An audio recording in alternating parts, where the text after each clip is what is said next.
Hello दोस्तों, नमस्कार। उन्नयन ज्ञान जीएस एकेडमी पर आप सभी का स्वागत है।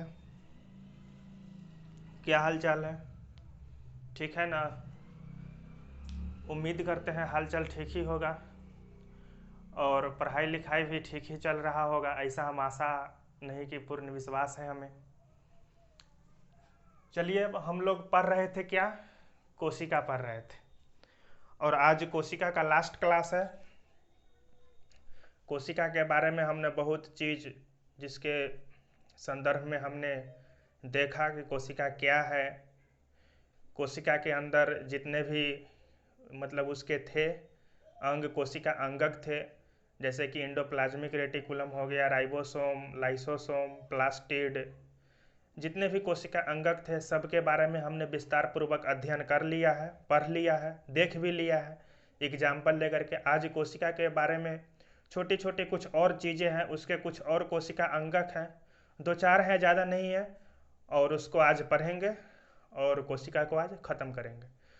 तो चलिए, कॉपी कलम लेकर के हो जाइए तैयार, कॉपी कलम लेकर के बैठिए और कोशिका के बारे में कुछ महत्वपूर्ण जो उसके कुछ और कोशिका अंगक है उसके बारे में देखते हैं।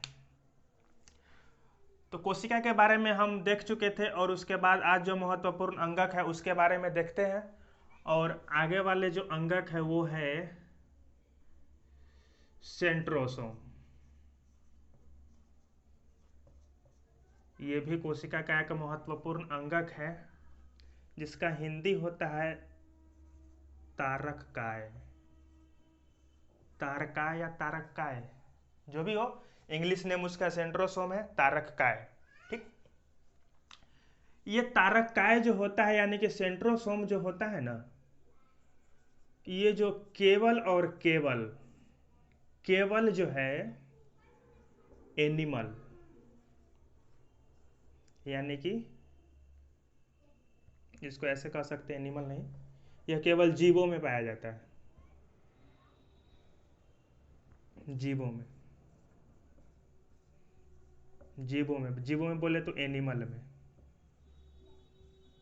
एनिमल में। यह प्लांट में नहीं पाया जाता। ये जो कोशिका है तारक का है, ये प्लांट में जो है नहीं पाया जाता है। ये तारक का यानी कि सेंट्रोसोम जो है ये केवल और केवल जीवों में यानी कि एनिमल में पाया जाता है। ये जो है प्लांट में नहीं पाया जाता है। इसको एनिमल सेल भी कह सकते हैं। ये एनिमल सेल है, ये प्लांट में नहीं पाया जाता है। प्लांट बोले तो पेड़ पौधे में ये जो है तारक का सेंट्रोसोम नहीं पाया जाता है। अब इसको जब इलेक्ट्रॉन सूक्ष्मदर्शी से देखते हैं ना, तो ये जो है देखने में बेलनाकार दिखाई देता है, बेलनाकार। इसकी आकृति कैसी है? बेलनाकार है। और दिखती कैसी है उसके बारे में हम देखते हैं। ये इस आकृति की कुछ दिखती है। इसे पूरा बेलनाकार तो नहीं है लेकिन है उसी टाइप का, ऐसे।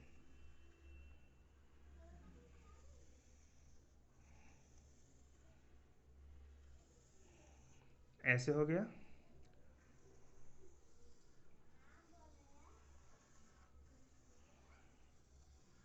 और ऐसे हो गया, इस तरीका का दिखता है।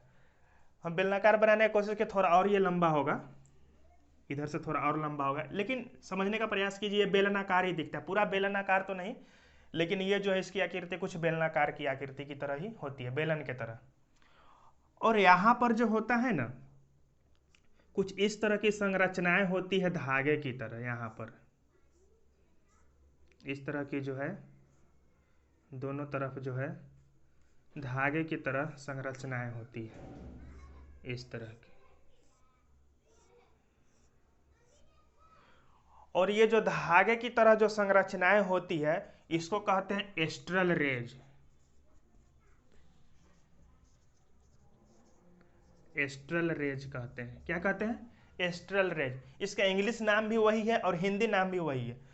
जितना भी हम इंग्लिश नाम का यूज करते हैं, इंग्लिश शब्द का, उसका हिंदी होता है तो बगल में हम हिंदी भी लिख देते हैं, लेकिन इसका नाम ही है एस्ट्रल रेज। इसका क्या नाम है? Astral raise.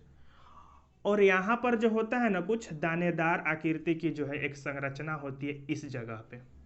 इस जगह पे कैसी संरचना होती है? दोनों जगह दो दो दानेदार आकृति की संरचना होती है। और इस आकृति का क्या नाम है? तो इस आकृति का नाम है सेंट्रियोल।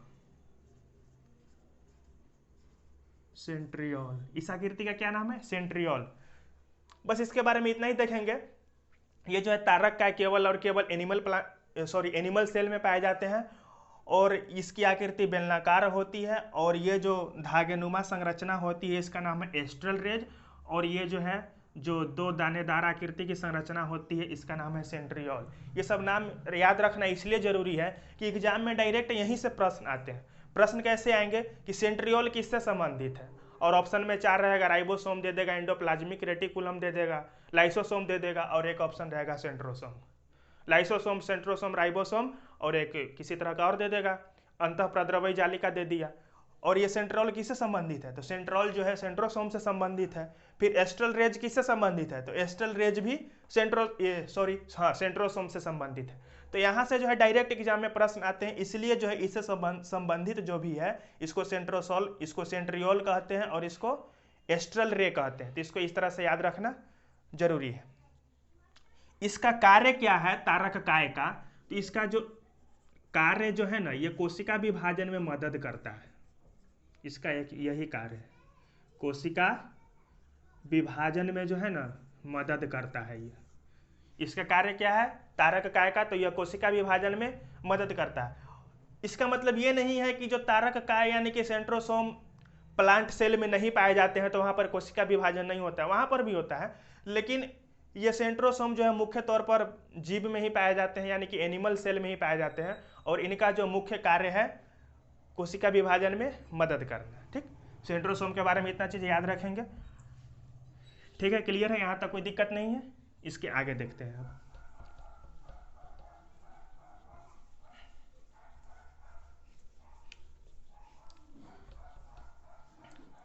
इसके बाद है सेंट्रोसोम के बाद रसधानी। रसधानी क्या है? रसधानी, इसको इंग्लिश में कहते हैं वैक्यूल। वैक्यूल यानी कि रसधानी, वैक्यूल। इसके बारे में देखते हैं कि जो वैक्यूल है ना, ये मुख्य रूप से अगर बात करें तो ये प्लांट सेल है, प्लांट सेल में पाया जाता है। प्लांट सेल बोले तो पेड़ पौधे के कोशिका में पाए जाते हैं। और एनिमल सेल में यानी कि जंतु कोशिका में जो है बहुत कम मात्रा में ये जो रसधानी है। और एक चीज और रसधानी के बारे में बताया था, यह जो है क्या है, मेटाप्लास्ट के अंतर्गत आता है। मेटाप्लास्ट के बारे में बताया था पहली क्लास में कि कोशिका के अंदर जितने भी कोशिका अंगक हैं वो कुछ जो है ऑर्गेनोइड्स यानी कि सजीव के अंतर्गत आते हैं और कुछ मेटाप्लास्ट यानी कि निर्जीव के अंतर्गत आते हैं। तो ये रसधानी जो है मेटाप्लास्ट के अंतर्गत आते हैं, ये निर्जीव के अंतर्गत आते हैं। और ये जो है रसधानी जो है कोशिका विभाजन नहीं करता है। ठीक, एक चीज याद रखिएगा, ये मेटाप्लास्ट यानी कि निर्जीव संरचना है और यह एनिमल सेल में बहुत कम पाया जाता है और किसी किसी एनिमल में तो पाया ही नहीं जाता है, लेकिन एनिमल सेल में है जो है बहुत कम पाया जाता है। और ये जो रसधानी जो है इसकी आकृति जो होता है, इसकी जो आकृति है कुछ इस तरह से होती है। प्लांट सेल में बहुत बड़ा बड़ा होता है, छोटा छोटा हम देख रहे हैं, इसका मतलब ये सब तो दिखता भी नहीं है, लेकिन ये जो है बहुत बड़ा बड़ा जो है आकृति होती है। और ये जो आकृति होती है ना, इसमें एक द्रव्य भरे पड़े होते हैं। इस सब आकृति में जो है ये सब रसधानी में क्या भरे पड़े होते हैं? द्रव्य भरे पड़े होते हैं। क्या भरे पड़े होते हैं? द्रव्य भरे पड़े होते हैं। ये सब रसधानी में, वैक्यूल में द्रव्य भरे पड़े होते हैं। और ये जो रसधानी है इसकी जो बाहरी जो आकृति है इसका नाम रखा गया है टेनोप्लास्ट। क्या नाम रखा गया है? टेनोप्लास्ट। इसकी बाहरी आकृति को टेनोप्लास्ट कहते हैं। और इसके अंदर जो भरे पड़े जो द्रव्य हैं इसको कहते हैं कोशिका रस। इसको क्या कहते हैं? कोशिका रस यानी कि सेल प्लास्ट कहते हैं। क्या कहते हैं? नहीं, सेल प्लास्ट, सेल सेप यानी कि कोशिका रस। और रसधानी का मुख्य कार्य यही है। इसके कार्य के बारे में देख लेते हैं। मुख्य कार्य क्या है? तो यह जल नियंत्रण का कार्य करता है। कोशिकाओं के अंदर क्या कार्य करता है? जल नियंत्रण, एनिमल सेल हो या प्लांट सेल हो, ये एनिमल सेल में बहुत कम पाया जाता है, प्लांट सेल में जो है ये भरे पड़े होते हैं, राजधानी भरे पड़े होते हैं प्लांट सेल में। अब जल नियंत्रण क्या होता है, तो मानकर चले जितने भी कोशिकाएं हैं, चाहे मानव शरीर की कोशिका की हम बात करें या पेड़ पौधे की कोशिका की बात करें, तो अगर मानव शरीर के संदर्भ में अगर हम बात करें, तो अगर हमारे शरीर में थोड़ी देर के लिए अगर ब्लड की कमी हो जाए, यानी कि रक्त की कमी हो जाए, तो उस चीज को हम झेल सकते हैं, या डॉक्टर भी उस चीज को जो है कुछ देर के लिए जो है ये निगलेक्ट कर सकता है कि ब्लड को जो है बाद में हम चढ़ा देंगे, या डॉक्टर बाद में ब्लड को चढ़ाता है, या इस चीज को जो है हमारा शरीर जो है ब्लड की कमी को तो झेल सकता है, लेकिन अगर जल की कमी हो जाए तो हमारा शरीर इसको झेल नहीं सकता। अगर मानव शरीर में अगर जल की कमी हो जाए, जिसको डिहाइड्रेशन कहते हैं, तो वहां पर क्या होता है, सारा जो सिस्टम है, यानी कि कोशिका के बारे में हम पढ़े थे पहले क्लास में, तो उसमें हम ये देखे थे कि कोशिका का जो निर्माण होता है 80% जल से ही होता है। जो कोशिका के अंदर जो कोशिका द्रव्य भरे पड़े होते हैं और इसके अंदर जितने सारे भी कोशिका अंगक है, उन सबों का निर्माण किससे हुआ, तो 80% की मात्रा में जल ही है, और 20% जो बच गया उसमें जो है 30 प्रकार के जो है तत्व है मिला जुला करके, है कि नहीं।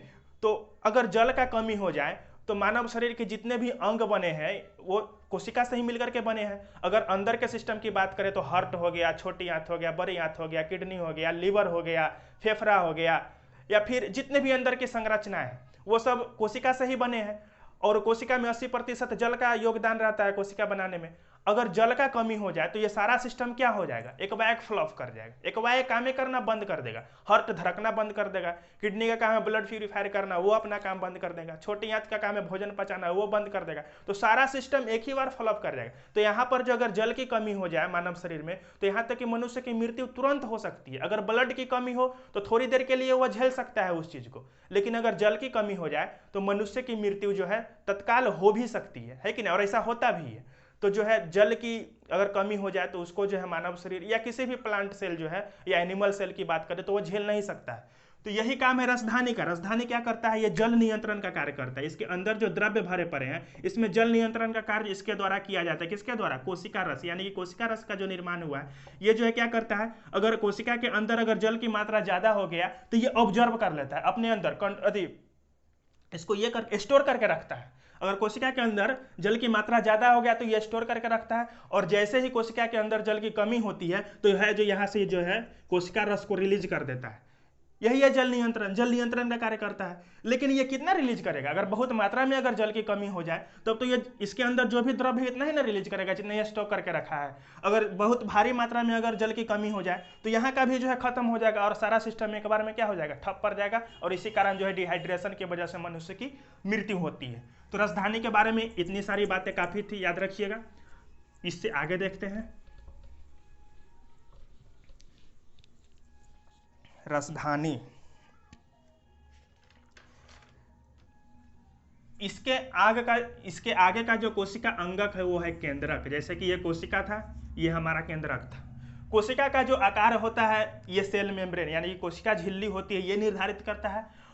और सेल के बारे में देखें तो सेल कोई निश्चित नहीं है कि इधर ही रहेगा। सेल जो है न्यूक्लियस के बारे में बात कर रहे हैं, केंद्रक के बारे में।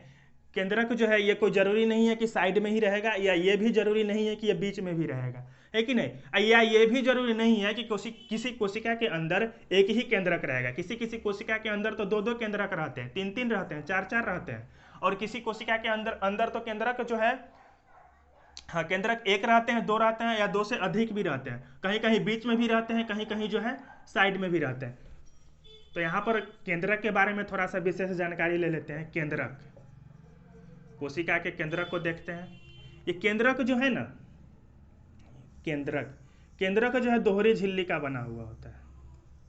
कैसे झिल्ली का बना हुआ था, केंद्रक जो है दोहरी झिल्ली का बना हुआ होता है। और जो इसके अंदर वाला जो ये खाली जगह है इसमें भरे पड़े होते हैं केंद्रक द्रव्य। केंद्रक द्रव्य भरे पड़े होते हैं, ठीक। और ये दोहरी झिल्ली का बना हुआ होता है। और ये दोहरी झिल्ली के जो है कहीं कहीं पर इस तरह का कट का निशान रहता है।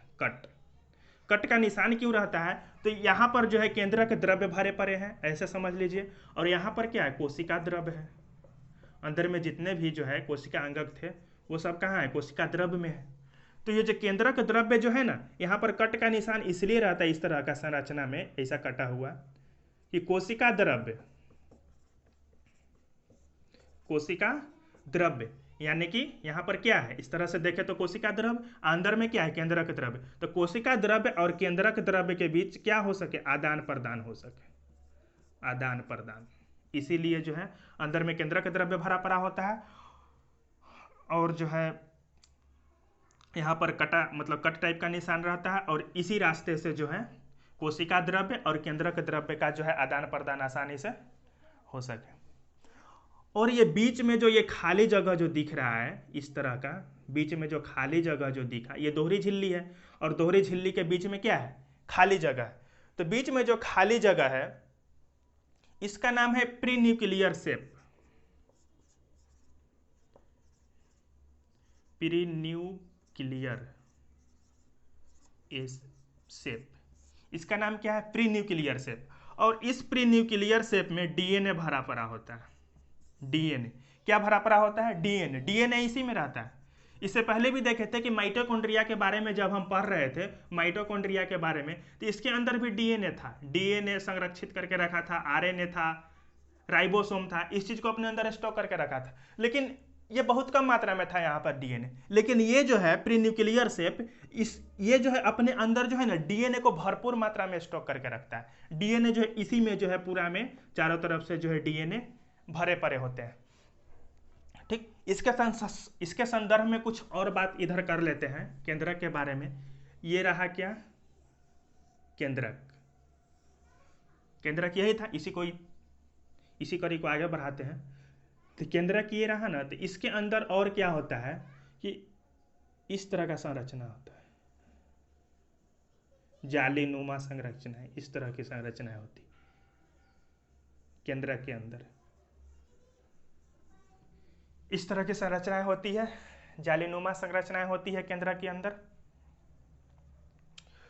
और इस जालीनुमा संरचनाएं को क्या कहते हैं, तो क्रोमेटिन कहते हैं। ये जो है क्रोमेटिन है, क्रोमेटिन है, ये जालीनुमा संरचना क्या है, क्रोमेटिन है। और इसी केंद्रक द्रव्य के अंदर जो है, यानी कि ये जो क्रोमेटिन बना है, और इसी के अंदर जो है ना इस तरह की जो है केंद्रिका पाया जाता है। केंद्रक में क्या पाया जाता है, केंद्रिका पाया जाता है। तो ये जो क्रोमेटिन जो बना हुआ है ना, कहीं कहीं जो है बिखरे पड़े हैं, और कहीं कहीं जो है अस्थाई है। कहीं कहीं पर क्या है, बिखरे पड़े हैं, और कहीं कहीं पर क्या है, अस्थाई है। और ये क्रोमेटिन जो है, दो तरह के क्रोमेटिन इसमें रहते हैं, दो तरह के क्रोमेटिन। एक का नाम है यूक्रोमेटिन, यूक्रोमेटिन, और दूसरा जो है, दूसरा का नाम है हेट्रोक्रोमेटिन, हेट्रोक्रोमेटिन। देख लिए, इसमें दो तरह के क्रोमेटिन है। ये जालीनुमा जो संरचना है इसको क्रोमेटिन कहते हैं, और एक यूक्रोमेटिन है और एक हेट्रोक्रोमेटिन है। तो यूक्रोमेटिन जो है ना, ये सक्रिय क्रोमेटिन है, सक्रिय मतलब ये काम करता है। यूक्रोमेटिन काम क्या करता है इसके बारे में आगे देखेंगे। और हेट्रोक्रोमेटिन जो है ये निष्क्रिय मतलब इसका कोई काम नहीं है। हेट्रोक्रोमेटिन जो है, हेट्रोक्रोमेटिन जो है निष्क्रिय है, और जबकि कौन, यूक्रोमेटिन जो है सक्रिय है। अब यूक्रोमेटिन सक्रिय है तो इसका काम क्या है, ये जो क्रोमेटिन जो है ना, और जो उसमें भी यूक्रोमेटिन, मानकर चले ये जो है आपका यूक्रोमेटिन जो हुआ, यूक्रोमेटिन क्या करता है, तो यूक्रोमेटिन जो है, क्रोमेटिन के अंदर जो यूक्रोमेटिन है वो क्या करता है, तो वो कोशिका विभाजन के समय, जब कोशिका विभाजन होता है, कोशिका विभाजन के समय जो है ना, यही क्रोमेटिन जो है एक छड़ के आकार का रूप बना लेता है। किसका आकार का, इस तरह का छड़ के आकार का जो है रूप बना लेता है, और छड़ के आकार का रूप बना करके जो है क्रोमोसोम बनाता है, क्रोमोजोम, जिसको क्रोमोजोम कहते हैं। और ये जो क्रोमेटिन जो बना हुआ होता है ना, ये डीएनए का बना हुआ होता है, डीएनए का बना हुआ होता है, प्रोटीन का बना हुआ होता है, उसके बाद हिस्टोन प्रोटीन का बना हुआ होता है। ये सब चीजों को नोट करते चलिएगा। क्रोमेटिन किस चीज का बना हुआ होता है, तो क्रोमेटिन डीएनए का बना हुआ होता है, प्रोटीन का बना हुआ होता है, और हिस्टोन प्रोटीन का बना हुआ होता है। और यही क्रोमेटिन जो है, क्रोमेटिन की बात करें तो यू क्रोमेटिन जो सक्रिय है वो आगे चलकर जब कोशिका विभाजन होता है तो ये एक छड़ के आकार का शेप बना लेता है और यहाँ पर क्रोमोसोम बन जाता है। ये क्या बन जाता है? क्रोमोसोम, कोशिका विभाजन के समय। अब क्रोमेटिन ही जब कोशिका विभाजन के समय क्रोमोसोम बना है तो जिस चीजों से, मतलब डीएनए प्रोटीन और हिस्टोन प्रोटीन से क्रोमेटिन बना था, तो ठीक उसी तरीका से जो है डीएनए प्रोटीन और हिस्टोन प्रोटीन ये सब चीजों से जो है कौन बनेगा? क्रोमोसोम भी बनेगा। और यही क्रोमोसोम जो है माता पिता के लक्षणों को जो है अपने संतानों में जो है क्या करता है? पीढ़ी दर पीढ़ी आगे लेकर के जाता है यही क्रोमोसोम। ये क्रोमोसोम आया कहां से? तो केंद्रक से आया, केंद्रक से। और केंद्रक में कहां से? तो केंद्रक में जो ये जालीनुमा आकृति की क्रोमेटिन थी, और वो क्रोमेटिन में यू क्रोमेटिन जो सक्रिय थी, ये जो है यू क्रोमेटिन यानी कि क्रोमेटिन जो केंद्रक के अंदर जो जालीनुमा आकृति थी, यह क्रोमेटिन कोशिका विभाजन के समय क्रोमोसोम बनाया। और क्रोमोसोम डीएनए प्रोटीन हिस्टोन का बना हुआ था। क्यों बना हुआ होता है? क्योंकि क्रोमेटिन ये खुद डीएनए प्रोटीन और हिस्टोन का क्रोमेटिन बना हुआ है। और जो है क्रोमोसोम का निर्माण भी जब क्रोमेटिन से ही हुआ है तो इसमें भी डीएनए प्रोटीन हिस्टोन प्रोटीन से, मतलब इसकी भी मात्रा इसमें है। और यही जो है क्रोमोसोम जो है माता पिता के लक्षणों को जो है संतान में जो है पीढ़ी दर पीढ़ी जो है लेकर के जाता है। और केंद्रक, केंद्रक को जो है न्यूक्लियस की मस्तिष्क भी, सॉरी न्यूक्लियस नहीं, सेल की मस्तिष्क भी कहा जाता है। केंद्रक को जो है सेल का क्या कहते हैं? मस्तिष्क कह लीजिए या दिमाग कह लीजिए। मतलब सेल के अंदर, किसी भी कोशिका के अंदर जितनी सारे भी घटना घटती है, सबका कंट्रोल पावर किसके अंदर होता है? तो सबका कंट्रोल ये रखता है, सेल रखता है, सेल सॉरी केंद्रक रखता है, केंद्रक, न्यूक्लियस। ठीक, न्यूक्लियस के बारे में इतनी सारी चीजों को देखें। ठीक है, न्यूक्लियस के बारे में इतनी सारी चीजें काफी है। अब आगे देखते हैं।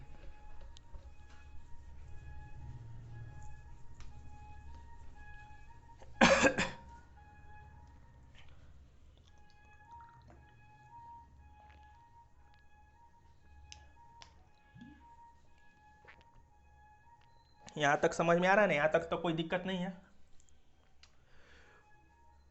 ठीक है, अब सारे कोशिका अंगों को हम लोग खत्म कर लिए। जितने भी कोशिका अंगक थे वो सब कोशिका अंग क्या हो गए? खत्म हो गए। अब यहाँ जितने भी कोशिका अंग थे सबको पढ़ लिए। अब तक हमने जितने भी कोशिका अंगकों को पढ़ा, जितने भी कोशिका अंगों को पढ़ा, सब क्या थे? सबका कुछ ना कुछ काम था, है कि नहीं? सबका जो है कुछ ना कुछ काम था। और जितने भी कोशिका अंगकों को हमने पढ़ा अभी तक, ईआर से लेकर के सेंट, मतलब यहाँ न्यूक्लियस तक, ये सब कैसी कोशिका अंगक थी? विकसित कोशिका अंगक थी, क्योंकि सबका कुछ ना कुछ कार्य था। विकसित कोशिका अंगक थी।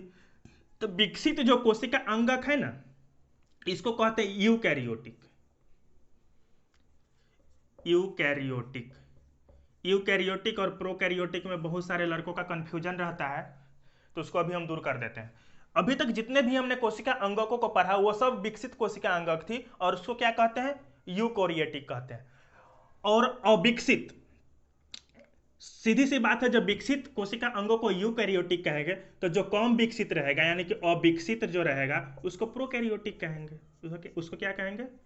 प्रोकैरियोटिक। इसके बारे में थोड़ा सा यहाँ समझते हैं। जैसे कि पृथ्वी पर कोई भी चीज का निर्माण हुआ, जैसे कि मानव का ही बात करें या पेड़ पौधे का ही बात करें, तो कुछ ये सब का जो विकास जो हुआ, मानव या पेड़ पौधे किसी का भी विकास हुआ, तो ये पीढ़ी दर पीढ़ी विकास होते गया, पीढ़ी दर पीढ़ी विकास हुआ। ऐसा नहीं है कि एक ही बार में मानव बन गया। मानव के संदर्भ में अगर हम बात करें तो सबसे पहले पृथ्वी पर कौन है? बंदर है। जैसे कि डार्विन के नियमों के अनुसार सिद्ध हो चुका है कि बंदर ही जो है आगे चल करके जो मानव बना है। तो सबसे पहले क्या है? बंदर है। जब बंदर आए तो वह करोड़ों लाखों अरबों कई अरबों वर्ष तक जो है उनके जीन में क्या होते गया? उत्परिवर्तन होते गया। ये हम आगे पढ़ेंगे उत्परिवर्तन क्या होता है, लेकिन इतना समझ लें उनके जीन में क्या होते गया? उत्परिवर्तन होते गया। और जो है करोड़ों अरबों वर्षों बाद जो है बंदर के शरीर में कुछ ऐसा परिवर्तन हुआ होगा, जिन में कुछ परिवर्तन हुआ होगा, और वहीं से फिर क्या हुआ? पीढ़ी दर पीढ़ी जो है मानव का विकास आज यहाँ तक पहुंचा है। ठीक उसी तरीका से पृथ्वी पर जो है सबसे पहले कौन आए? तो सबसे पहले बैक्टीरिया। सबसे पहले कौन आया पृथ्वी पर? बैक्टीरिया। और वैसे बैक्टीरिया जिसका जो शरीर है एक कोशिका से निर्मित था। एक कोशिका से, एक कोशिका बोले तो यूनिसेलुलर, यूनिसेलुलर। मतलब इस पृथ्वी पर सीधी सी भाषा में समझे तो सबसे पहले कौन आया? एक कोशिकीय जीव। एक कोशिकीय जीव आए इस पृथ्वी पर। और एक कोशिकीय जब जीव जब पृथ्वी पर आए तो ऐसा थोड़ी उनका शरीर पूरा विकसित था, नहीं विकसित था। तो वैसे जीव जिनका शरीर पूरा विकसित नहीं था, या वैसे जीव जो इस पृथ्वी पर पहली बार आए, उसको क्या कहा गया? इसी को जो है प्रोकैरियोटिक कहा गया। प्रोकैरियोटिक कहा गया, प्रोकैरियोटिक। और विकसित जो कोशिका था उसको जो है यूकैरियोटिक कहा गया। बस इस दोनों में इतना ही अंतर है। अब क्या करते हैं कि ये दोनों में जो है थोड़ा सा अंतर और स्पष्ट कर लेते हैं। ये दोनों में प्रोकैरियोटिक और यूकैरियोटिक में अंतर क्या है। तो अगर मानकर चलिए इधर प्रोकैरियोटिक रख लीजिए और इधर यूकैरियोटिक रख लीजिए, यूकैरियोटिक, और इधर प्रोकैरियोटिक। यहां से समझते चलेंगे प्रोकैरियोटिक और यूकैरियोटिक में क्या अंतर है। तो सीधी सी बात है कि पृथ्वी पर जो भी जीव पहली बार आए वो प्रोकैरियोटिक थे। इसका मतलब उनका कोशिका जो है कम विकसित था। क्या था? कोशिका कम विकसित था। और यूकैरियोटिक के कोशिका जो है विकसित था, मतलब पूर्ण विकसित था, ऐसे लिख सकते हैं, पूर्ण विकसित था। ठीक है, आगे और देखते हैं। तो इसमें जो है प्रोकैरियोटिक में केंद्रक यानी केंद्रिका, केंद्रिका नहीं था, और इसमें जो है केंद्रिका था। यूकैरियोटिक में केंद्रिका। अभी केंद्रक के बारे में देखे थे ना, ये जो है केंद्रक था और इस तरह की जालीनुमा आकृति थी, है ना, इस तरह की देखे थे, और बीच बीच में क्या था? केंद्रिका भरा पड़ा था। तो जो प्रोकैरियोटिक में केंद्रिका नहीं था और यूकैरियोटिक में जो है केंद्रिका है। और अंतर को स्पष्ट करते हैं तो प्रोकैरियोटिक में जो है एक गुणसूत्र पाया जाता है और यूकैरियोटिक में बहुत सारे गुणसूत्र पाए जाते हैं, बहुत सारे, बहुत सारे। जैसे मानव के संदर्भ में ही बात की जाए तो इसमें 23 जोड़े गुणसूत्र है। कितने जोड़े गुणसूत्र हैं? 23 जोड़े गुणसूत्र है मानव में, जबकि प्रोकैरियोटिक में सिर्फ और सिर्फ एक गुणसूत्र, और यूकैरियोटिक जिसके अंतर्गत मानव आते हैं उसमें 23 जोड़े गुणसूत्र है। तो देख सकते हैं कितना बड़ा अंतर है। इसमें जो है कोशिका भित्ति तो बनी हुई होती है प्रोकैरियोटिक में, जैसे कि यूनिसेल्युलर की ही बात करें, एक कोशिकीय जीव की बात करें, बैक्टीरिया की बात करें, तो बैक्टीरिया का जो शरीर होता है वो कोशिका भित्ति का तो बना हुआ होता है, लेकिन यह सेलुलोज का बना हुआ नहीं होता है। सेल्यूलोज, कोशिका भित्ति तो इसमें है लेकिन यह सेल्यूलोज का बना हुआ नहीं होता है। और अगर यूकैरियोटिक की बात करें तो पेड़ पौधे की अगर बात करें तो पेड़ पौधे में, प्लांट सेल में कोशिका भित्ति पाया जाता है। कोशिका भित्ति इसमें है लेकिन ये जो है सेल्यूलोज का निर्मित है। किसका निर्मित है? सेल्यूलोज का निर्मित है। और इसका कोशिका भित्ति है लेकिन इसका प्रोकैरियोटिक में सेल्यूलोज नहीं है। ठीक, इसमें अगर राइबोसोम की बात करें तो इसमें 70 एस प्रकार के राइबोसोम पाए जाते हैं। राइबोसोम के बारे में चर्चा कर चुके हैं पिछले क्लास में। राइबोसोम इसमें कितने एस प्रकार के? तो 70 एस प्रकार के। और यूकैरियोटिक में जो है 80 एस प्रकार के राइबोसोम पाए जाते हैं। तो इस तरीका से जो है प्रोकैरियोटिक और यूकैरियोटिक में ये सारे अंतर थे, इसको नोट कर लीजिएगा और याद रखिएगा। अब आगे देखते हैं। चैनल को सब्सक्राइब कर दिया कीजिए। जो उन्नयन ज्ञान जीएस एकेडमी है इसको सब्सक्राइब कीजिए और बहुत सारे लोगों तक शेयर करके पहुंचाइए, है कि नहीं। प्रोकैरियोटिक और यूकैरियोटिक इतनी सारी चीज़ों को देख लिए। थोड़ा सा और एक दो पॉइंट पर चर्चा करके क्लास को ख़त्म करेंगे, है कि नहीं। कोशिका के बारे में जब हम देखे थे, क्या देखे थे? कोशिका के अंदर जब कोशिका अंगक को पढ़ रहे थे तो हम ये देखे थे कि कोशिका के अंदर परिवहन हो रहा था। परिवहन हो रहा था, है कि नहीं। मतलब परिवहन का मतलब पोषक पदार्थों का आदान प्रदान। तो परिवहन के बारे में हम थोड़ा सा वहां पे हिंट्स दिए थे कि इसके अंदर का जो परिवहन होता है वो जो है विसरण, किसके माध्यम से? विसरण के माध्यम से और परासरण के माध्यम से होता है। परिवहन किसके माध्यम से होता है कोशिका के अंदर? तो विसरण, यानी कि विसरण और परासरण, बोले तो डिफ्यूजन और ऑस्मोसिस के माध्यम से होता है। तो विसरण और परासरण क्या है इसके बारे में थोड़ा सा देख लेते हैं। परिवहन तो होता है विसरण और परासरण के द्वारा ही। तो इस दोनों को समझ लेते हैं थोड़ा। पहले विसरण को समझ लेते हैं। विसरण क्या है? तो विसरण वो है ना, इसमें ठोस, द्रव और गैस, ये तीनों अणुओं का जो है परिवहन, मतलब आदान प्रदान उच्च सांद्रता से जो है निम्न सांद्रता की ओर जाता है। उच्च सांद्रता से निम्न सांद्रता की ओर, किसका? विसरण में उच्च सांद्रता से निम्न सांद्रता की ओर विसरण होता है। और किस अणु का? तो ठोस, द्रव या गैस, ये तीनों अणु का जो है परिवहन होता है। सांद्रता का मतलब समझते हैं, सिंपल सी बात है, गाढ़ा, ज्यादा गाढ़ा। उच्च सांद्रता का मतलब ज्यादा गाढ़ा और निम्न सांद्रता का मतलब कम गाढ़ा। अगर दूध और पानी में अगर कंपेयर करें तो पानी क्या है? कम गाढ़ा है। दूध क्या है? ज्यादा गाढ़ा है। तो सांद्रता का मतलब वही है, ज्यादा गाढ़ा से जो है निम्न गाढ़ा की ओर जो है परिवहन होता है विसरण में। और ये तब तक होते रहता है परिवहन, तब तक ये मतलब विसरण होते रहता है जब तक निम्न सांद्रता और उच्च सांद्रता दोनों की ओर जो है ये गाढ़ापन बराबर न हो जाए। ऐसे समझ लेते हैं, ठीक। विसरण किधर से किधर होगा? तो उच्च सांद्रता से निम्न सांद्रता, यानी कि ज्यादा गाढ़ा से कम गाढ़ा की ओर। और तब तक होते रहेगा जब तक दोनों ओर जो है गाढ़ापन क्या हो जाए? बराबर न हो जाए। इसके कुछ एग्जाम्पल है, एग्जाम्पल के बारे में बात कर लेते हैं। जैसे कि पानी में इंक डालते हैं, पानी में स्याही डालते हैं, स्याही डालते हैं तो स्याही क्या हो जाता है? पानी में फैल जाता है। क्यों फैला? तो विसरण के कारण ही फैला, क्योंकि स्याही का सांद्रण क्या है? ज्यादा है। स्याही ज्यादा गाढ़ा है और पानी कम गाढ़ा है, तो उच्च सांद्रता से निम्न सांद्रता की ओर विसरण होता है। इसी कारण जो है स्याही को जब पानी में डालते हैं तो पूरा पानी में फैल जाता है। उसके बाद बंद कमरे में जब इत्र, यानी कि किसी भी सेंट या परफ्यूम का जब ढक्कन खोलते हैं, इत्र का ढक्कन खोलते हैं, तो पूरे रूम में इत्र फैल जाता है। क्यों? क्योंकि इत्र के अंदर का जो सांद्रता है उसका सांद्रता उच्च है, और कमरे के अंदर का जो सांद्रता है, जो टेम्परेचर है, या मतलब ये वातावरण है, कमरे के अंदर का वातावरण, उसका सांद्रता निम्न है। इसीलिए जैसे ही इत्र का ढक्कन खोलते हैं तो जो है इत्र का जो सुगंध है पूरे कमरे में फैल जाता है। तो ये सब एग्जाम्पल थे, और इसी कारण जो है कोशिका के अंदर परिवहन जो है विसरण के द्वारा होता है, उच्च सांद्रता से निम्न सांद्रता की ओर। इसको रट के याद करना है, और समझा तो दिए हैं। अब देख लेते हैं परासरण को। परासरण में ठीक उसका उल्टा होता है। ठीक उल्टा ऐसे होता है, इसका जो परिवहन जो होता है ना, निम्न सांद्रता से उच्च सांद्रता की ओर, निम्न सांद्रता से उच्च सांद्रता की ओर परिवहन। परासरण में क्या होता है? निम्न सांद्रता से, एक और एग्जांपल के द्वारा पहले विसरण को समझ लीजिए। विसरण में एक और एग्जांपल देना भूल गए, विसरण को एक और एग्जांपल से समझ लीजिए, तब हम इसको समझेंगे। जैसे कि मानकर चलिए ये आपका कोशिका है, कोशिका है, कोशिका में क्या हो रहा है? श्वसन हो रहा है। श्वसन में कौन भाग ले रहा है? O2, यानी कि ऑक्सीजन। और बाहर कौन निकलेगा? CO2। अब बाहर भी क्या है? O2 गैस है और CO2 गैस है, और बाहर में जो है कांस्टेंट है। बाहर में जो वायुमंडल में जो CO2 और O2 गैस है, ये क्या है? कांस्टेंट है, मतलब ये नियत है, मतलब ये न बढ़ेगा न घटेगा, जितना है उतना ही रहेगा।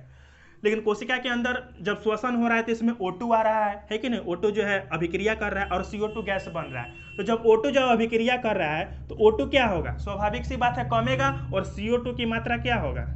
ज्यादा होगा। CO2 की मात्रा ज्यादा होगा तो विसरण में हम क्या बोले थे? विसरण में जो परिवहन होता है, विसरण जो होता है वह उच्च सांद्रता से निम्न सांद्रता की ओर होता है, उच्च सांद्रता से निम्न सांद्रता की ओर होता है। और यहाँ पर CO2 क्या हुआ है? मतलब CO2 जो है बढ़ रहा है, मतलब इसके अंदर में कार्बन डाइऑक्साइड की सांद्रता क्या हो रहा है? ज्यादा हो रहा है, और बाहर में CO2 क्या है? कांस्टेंट है, मतलब बराबर है। तो CO2 क्या होगा? बाहर निकलेगा।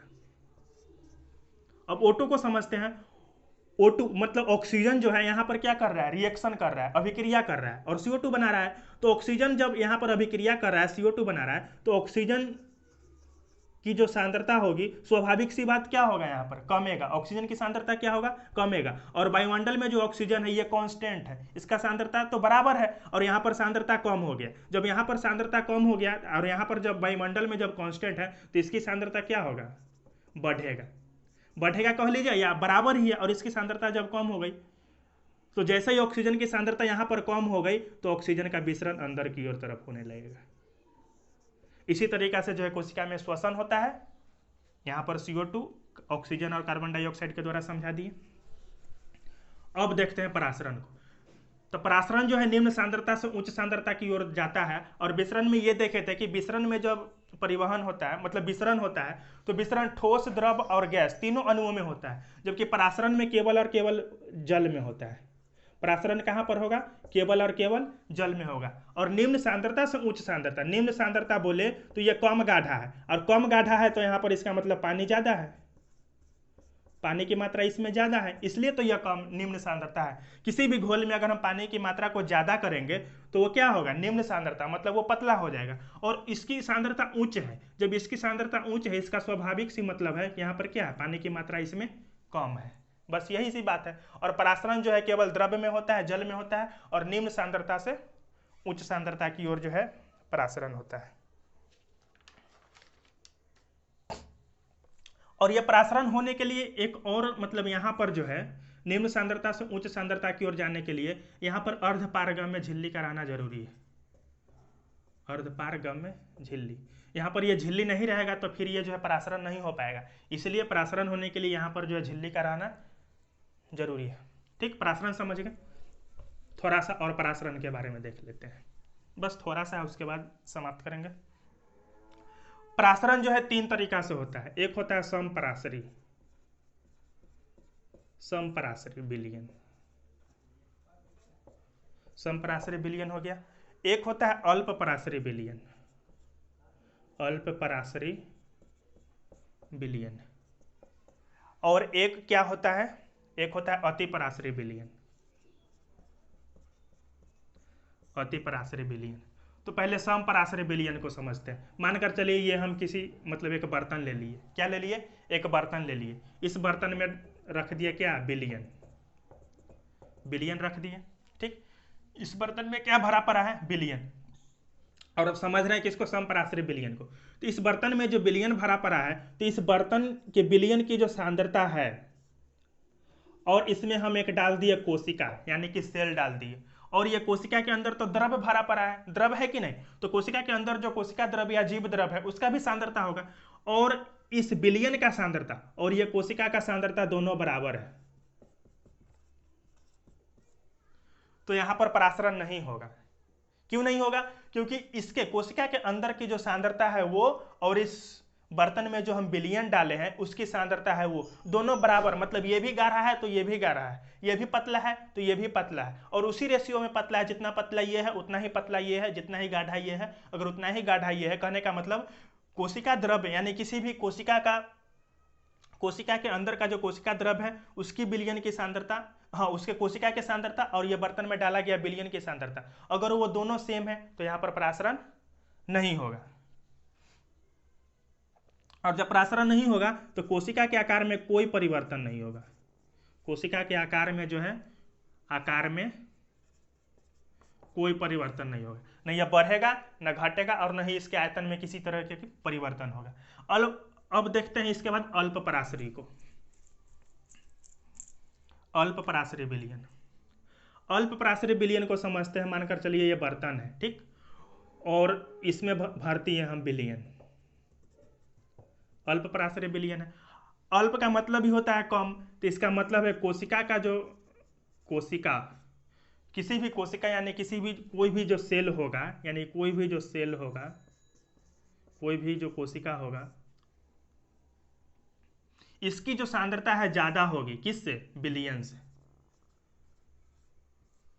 अल्पपरासरी, अल्प मतलब विलयन की जो सांद्रता होगा वो कम होगा, है कि नहीं? विलयन की सांद्रता क्या हो जाएगा? कम हो जाएगा, और कोशिका द्रव्य की सांद्रता ज्यादा हो जाएगा। और इसमें हम डाल दिए कोशिका, इसमें क्या डाल दिए? कोशिका। तो यहां पर जो है सांद्रता क्या है? विलयन में सांद्रता ज्यादा है, और कोशिका में क्या है? तो कोशिका में सांद्रता क्या है? कम है। कोशिका में सांद्रता क्या है? कम है, नहीं अधिक है। कोशिका में यहाँ ग्रेटर देन का चिन्ह है ना, तो कोशिका में सांद्रता क्या है? अधिक है, यहाँ पर अधिक है, और विलयन की सांद्रता क्या है? कम है। तो यहाँ पर परासरण अंदर की तरफ होगा, क्योंकि परासरण के बारे में देखे थे, क्या देखे थे? कि कम सांद्रता से जो है उच्च सांद्रता की ओर परासरण होता है, कम से उच्च। तो बाहर में कम है, द्रव्य में जो उसकी जो सांद्रता है द्रव्य की वो कम है, और कोशिका सांद्रता अधिक है, तो कोशिका में जो है अंतः परासरण होगा। क्या परासरण होगा? अंतः परासरण होगा। ये पानी को खींचेगा अपनी तरफ, क्योंकि परासरण अंदर की तरफ होगा, और जब अंतः परासरण होगा तो कोशिका का आयतन बढ़ जाएगा। कोशिका का आयतन क्या हो जाएगा? बढ़ जाएगा। और जब आयतन बढ़ जाएगा तो इसके आकार में भी वृद्धि होगी, आकार में क्या हो जाएगा, वृद्धि होगा। तो एग्जाम में प्रश्न ऐसे पूछे जाएंगे, जैसे मानकर चलिए कोई कोशिका है और उसको हम किस में, अल्प पराश्रय विलयन में डालें, किस विलयन में, अल्प पराश्रय विलयन में, तो किस कोशिका में कैसा परिवर्तन होगा। तो जब हम किसी कोशिका को अल्प पराश्रय विलयन में डालेंगे तो जो कोशिका का आकार बढ़ जाएगा और उसके आयतन भी क्या हो जाएगा, बढ़ जाएगा। अब हम अति पराश्रय को देख लेते हैं, अति पराश्रय विलयन को। अति पराश्रय विलयन में जो है, इसमें ऐसे था ना, अति पराश्रय विलयन में क्या हो जाएगा, मानकर चलिए इसमें जो है द्रव्य भर दिए और इसमें जो है एक कोशिका को डाल दिए अति पराश्रय विलयन में, तो इसमें जो है कोशिका की जो सांद्रता होगी ये कम जाएगी और विलयन की सांद्रता बढ़ जाएगी। अति पराश्रय, अति मतलब ज्यादा, अति मतलब ज्यादा, तो अति पराश्रय में क्या होगा, विलयन की सांद्रता हम क्या कर दिए, ज्यादा, और कोशिका की सांद्रता को क्या कर दिए, कम। तो जैसे ही कोशिका का सांद्रता कम कर दिए तो यहाँ पर बाह्य परासरण होगा, कम से ज्यादा की ओर, कम से ज्यादा की ओर, परासरण कम से ज्यादा की ओर, तो यहाँ पर क्या हो जाएगा, बाह्य परासरण। और यहाँ पर कोशिका जैसे ही बाह्य परासरण होगा तो कोशिका क्या हो जाएगा, सिकुड़ जाएगा, कोशिका सिकुड़ जाएगा और इसकी आयतन में क्या हो जाएगी, कमी आ जाएगी। ठीक, तो यही सब जो है परासरण और विसरण के माध्यम से जो है कोशिका में जो है परिवहन होता है। तो दोस्तों हमारा जो है सेल चैप्टर जो है खत्म हो गया। सेल के बारे में हमने बहुत सारी चीज़ों को सीखा, जाना। अब यहाँ पर जो है कोई भी बुक उठा लीजिएगा और वहाँ पर सेल से संबंधित जितने भी प्रश्न होंगे उसको आप जब बनाना शुरू करिएगा तो यहाँ से जो है प्रश्न बनना शुरू हो जाएंगे और आपको समझ में भी आने लगेगा। तो ये यहाँ से हमारा सेल चैप्टर खत्म हो गया। आने वाले क्लासों में हम शुरू करेंगे सेल के बाद उसका अगला चैप्टर है ये टिश्यू है, उत्तक है, और उत्तक के बारे में देखेंगे कि वो छोटी छोटी कोशिकाओं से ही मिलकर के उत्तक बनता है कि नहीं, और धीरे धीरे बायोलॉजी के सीरीज को आगे बढ़ाते हैं। तो दोस्तों अगर ये वीडियो अच्छा लगे आपको तो शेयर कीजिए, चैनल को सब्सक्राइब जरूर कीजिए, यही कहेंगे, है कि नहीं, क्योंकि आप सब्सक्राइब कीजिएगा तो हमारा मनोबल थोड़ा बढ़ेगा और हम अच्छी से अच्छी मतलब जो भी चीज़ें बताते हैं उसको फिर से हम अच्छे तरीके से बताने का कोशिश करेंगे, है कि नहीं। तो चैनल को सब्सक्राइब कीजिए, लाइक कीजिए, अपने दोस्तों के बीच शेयर करिए। अगर कहीं पर प्रॉब्लम आता है, अगर लगता है कि ये चीज़ सही नहीं है तो उसको आप कमेंट कीजिए, हम उस चीज़ को फिर से सुधारने का प्रयास करेंगे, बताने का प्रयास करेंगे। तो मिलते हैं फिर अगले क्लास में। जय हिंद।